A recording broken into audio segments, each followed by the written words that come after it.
Seems like everything I do is look up to somebody here. I'm down at the bottom end of this thing looking up all the rest of you, but you know what? You look behind us and that's what you're doing. You're looking up some of the most fantastically beautiful high desert country there is to be found anywhere in the world, right here on the Eason Ranch. And we're here with Mr. John Eason. We got Luke over there, who you guys know, and of course you know Jeff as well too. We're here on the Eason Ranch. I'll get it correct here in a second, and looking for some desert mule deer. Well, we hope to find them. We got desert mule deer and the white-tailed deer also under the managed land deer program in the state of Texas. This is such a fantastic place. I know these guys Luke hadn't spent as much time out in this part of the world as I have over the years. It's like coming home, Mr. John. Thank you. The cool thing is we're in the state of Texas. We don't have to draw for tags. Nope. MLD tags you've got actually during the general mule deer season, your hunting license, right? You've got that, you know, on hunting out this part of the world. Don't have to travel for a long ways to go hunt mule deer. That's what I'm all fired up about. And I'm excited about climbing some of these little hills here and looking for arrowheads and those type things. This country is just beautiful and stunning. And the history here on this land is it's just amazing. So stay tuned, folks. We're going to have a great show for you this week. Guys, let's go get a mule deer, huh? I'm ready to shoot one. Yeah. I'm ready. All right. We'll be back, folks, with another fun and exciting adventure right here on our Sportsman's Life. Welcome to the Sportsman's Life, folks. We are out hunting just south of Irran, Texas, and with good friend Luke Clayton, and of course Larry Weiss, who's out with John Eason, the owner. And buddy, let's get us a mule deer, huh? Yeah, this country out here, folks, is absolutely awesome. There's a lot of mountains. You don't really think of these as mountains until you start trying to crawl up. Oh yeah. We're in a good place. Feeder's gonna go off here probably, I think. About 45 minutes, About 45 minutes, so we'll stay in here. Been some good mule deer, John tells me, coming in right here, so we'll see what we can find. Take our time. This is the first of a 2.5 day hunt, so we'll see what we can do. We're gonna have a good time. See where we get our binoculars out and see what we can spot. Absolutely. Folks, stay tuned. Hopefully we'll bring a big muley buck going down on camera. If not, we'll bring some good fun and exciting stuff coming up. So we've got a couple days to hunt, so some good food ready back at camp. A little smothered wild pork way out here in far west Texas, so we're ready to go. Well, let's quieten down and see what happens. What do you say? Stay tuned, folks. We'll be back.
Tell you what, Jeff, that's my third desert mule deer.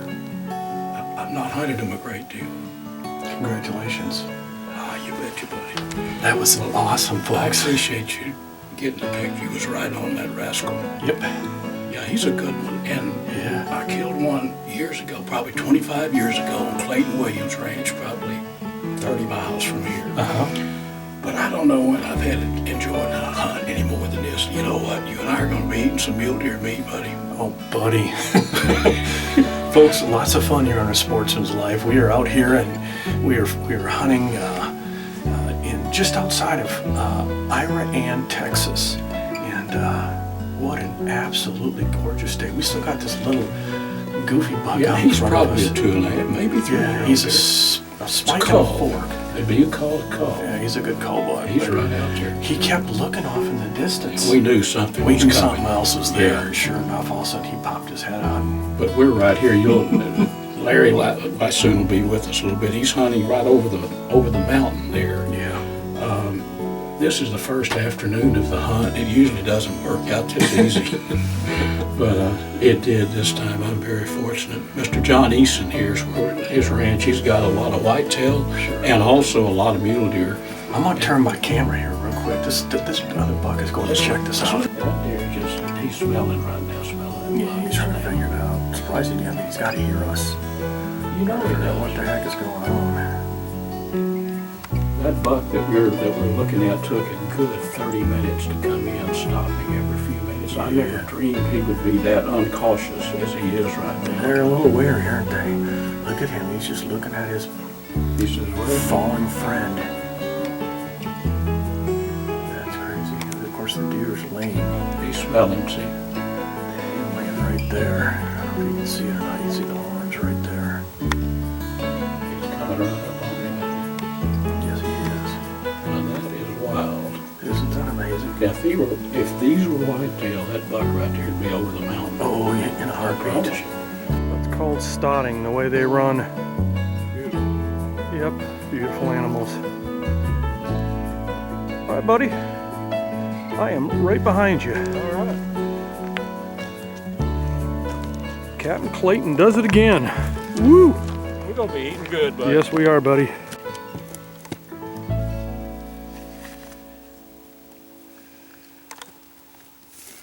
There's something special about these desert mule deer.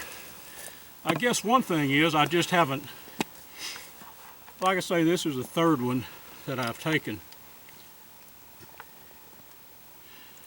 Jeff, this is fat as a butterball. Buddy, that Right is here at beautiful. Mr. John Eason's place. Got it done right off the bat. Well, buddy. congratulations, buddy. Let's get some pictures. We got a little light left, so Oh yeah, just about enough. let's light. set him up and get a few photos. You bet. Folks, we'll be back on A Sportsman's Life. Congratulations, my friend. Thank you, buddy. Well, friends, welcome back.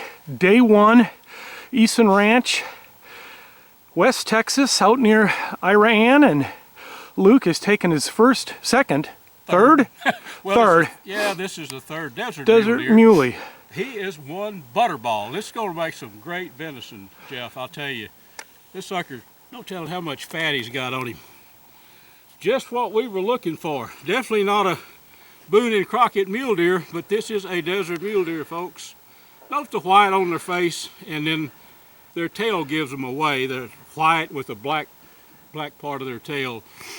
Absolutely beautiful animals, though, Jeff. You know, Buddy, that's awesome. yeah, so thankful to get the opportunity to take a good fat desert mule deer.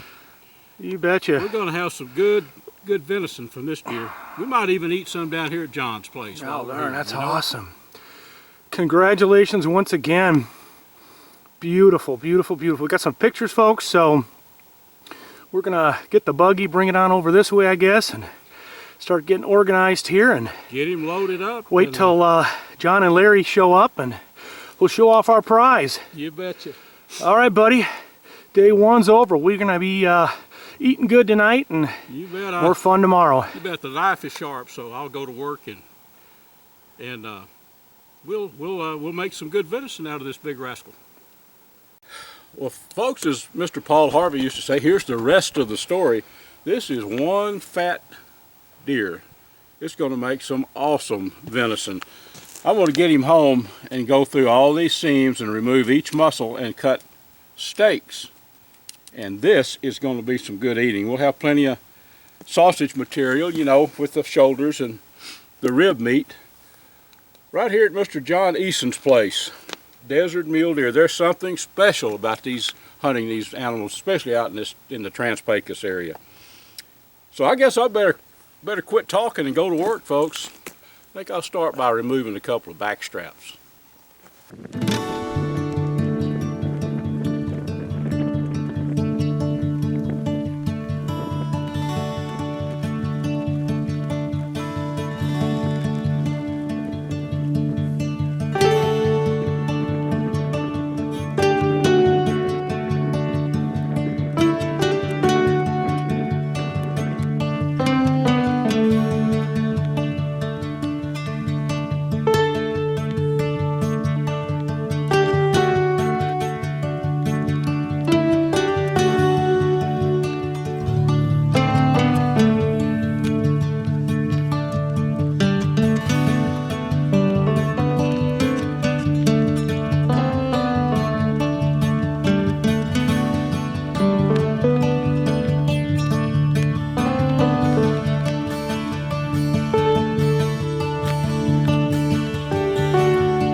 Hundreds, most likely thousands of years, they came to this spot.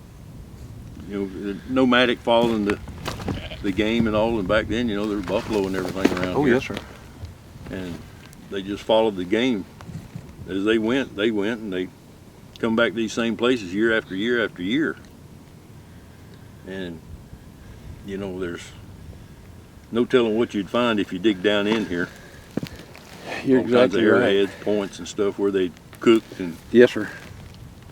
it was in the meat, and they, you know, they leave it, throw it down. But Yeah, very seldom did they use the same point again, and you know another group might come later and pick up points and use them. But they resharpened them, you know, yeah, and worked them down to drills. nothing else. exactly. Yes, sir. There's 2 caves up the head of this canyon here, one on each corner, that the Indians used, that they stayed in, you know. Well, it looks like you got 2 canyons coming together, so there's a confluence of 2 little creeks right here. And Right. you mentioned there's a waterfall right here. It looked like there's a Tanajo down at the bottom of it. One of the guy, he just passed away this year, that had worked this place back when he was a kid, that told me, he said there were still springs that ran up in this canyon, up in the 6 Mile Draw. Just recently, That- fairly recently, yes. Well, sir. back when he was a kid, 70 years ago or I'll so. be darned. And they were still flowing back then. But with all the oil drilling and everything, they've taken it away. Suck that moisture down. But up on top up there is where there's a quarry site that covers acre or better of land up there, where the got the flint. The flint, Or the church, whatever. you can't walk. It's like right here you can't walk without stepping on this rock. Up Yes, there sir. you can't walk without Same stepping on the everywhere. flint. No telling how many years somebody sat up there over these. In a lot of places, they had spots like this too, and you get farther north, they call them a buffalo drop, and what they do is run those Run 'em buffalo off to the the side. edge, and they'd go tumbling off the top, you know, and this might have been one of these places too. It you could know, have been. I mean, I have no clue. But they had water, had a little bit of protection from the wind. If you notice, all the caves that I call the ancient ones that really predate what we commonly call the Yep. Indians, Native Americans, that all the caves that they used are all south-facing caves, where they got that sun in the winter times coming there to help Yes, sir. warm them. All the campsites that I found around here, most all of them, on the north side of the creek bottoms. My theory is that with that water flowing, the air blowing across it would cool the air during the summer. And I mean, that's just a theory that I have. That's common sense. But That would make that, like I said, common sense would make good sense, as a matter of fact. they I love. a lot of history in this Oh, old man. country. I just wished I knew more of it. Yes, for me too. But I love visiting places like this. But like I said, there's no telling what's buried under some of this if you were to dig through. I found some some points, a few knives scattered around, Yes, sir. in this area, Well, I'm gonna- just on the surface.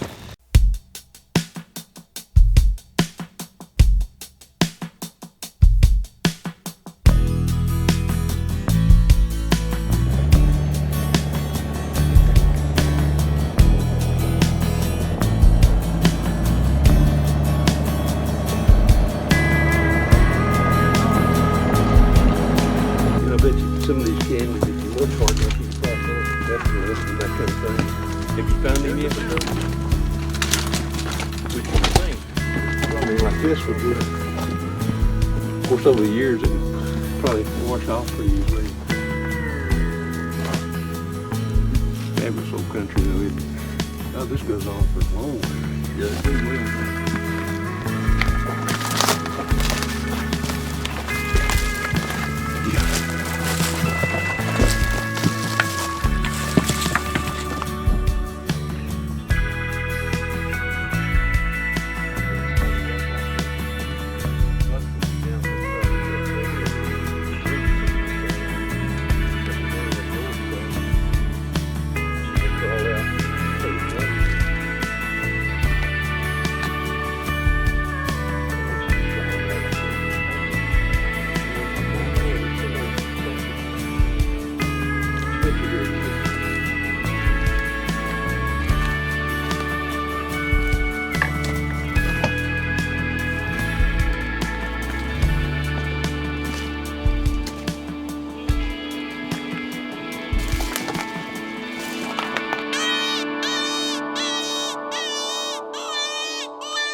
Is this some solid stone? Did y'all?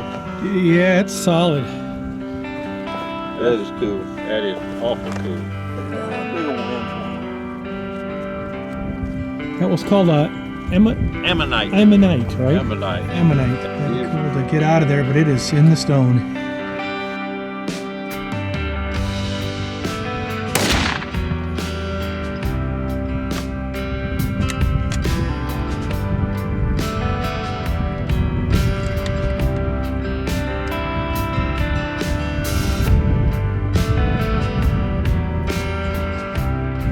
It looked like a big one too. Yeah, javelina.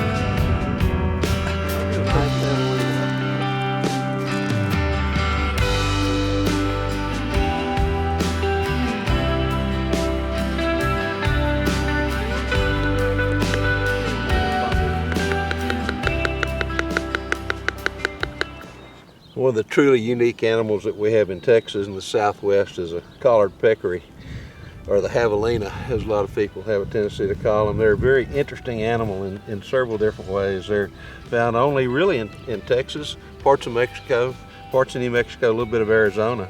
And they eat pretty much cactus. They love prickly pear.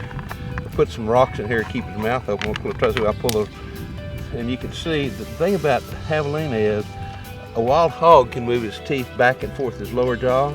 A javelina can only move his teeth up and down, or his jaws up and down. So they've got absolutely great sharp, I mean, this is literally razor sharp right here.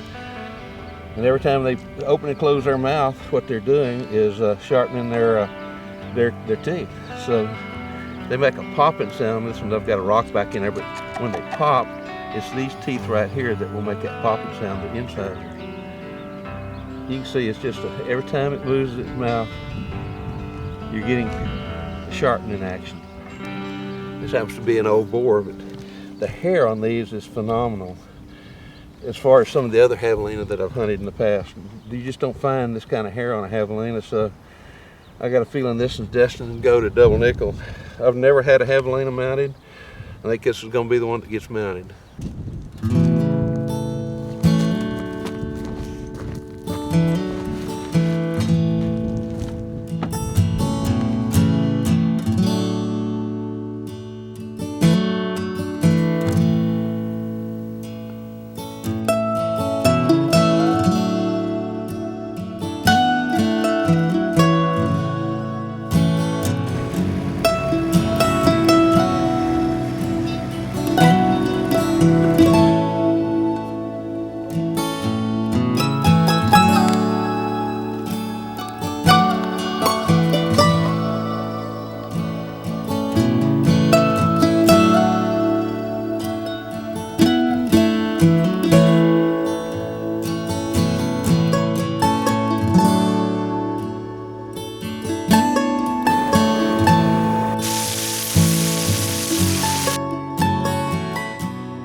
Well, we're cooking up the gator tail. We got steaks on the grill and fantastic time at the Eason Ranch. Boy, I tell you what, this has been a fantastic trip. Well, folks, thank you so much for joining us this week on A Sportsman's Life. Man, what an adventure. We got a mule deer down. Got a nice mule deer, you bet. Out here in the Trans-Pecos at Mr. John Eason's place. I want to come back again, oh, man. You can't, I don't know, I could not imagine being out here one time and not making plans to be back, you know? Absolutely awesome. This reminds me of an old gentleman that used to come eat with us out in the country, and after he'd finished my mom's pie, she said, "So what did it taste like?" He said, "It tastes like more." And that's how I feel about this property right here. It tastes like more. That's a good one. Well, John, how does folks get a hold of you again? Can you give us a quick, how someone can come out and hunt with you, whether it's out here in the Trans-Pecos hunting mule deer or whitetails, or if they were interested in a pronghorn hunt? Pronghorn hunt, yes, we got pronghorn over in our ranch over in New Mexico. My phone number is area code 432-836-4527. My cell phone is area code 863-781-1254. Great. They can find you on Facebook, that type thing? It's on Facebook, Eason Ranch. There's a site on there, and you can leave a message on it, and I'll get back with you as quick as I can on that. Or JW Eason, EASON, the number 3 at hotmail.com is my email address. Well, let me be the first to shake your hand and thank you, sir, for a wonderful time. Been a pleasure, been a pleasure. We'll see you all next week, folks, on A Sportsman's Life. Until then, be safe in the outdoors. And a special thanks to these fine sponsors: Air Force Air Guns, B&B Charcoal, Dallas Safari Club, Hornady, Pyramid Air, Nielsen Specialty Ammo, Sightmark, Smokin' Tex, Snap Block Hunting Blinds, Texas Raised Hunting Products, and Striper Express.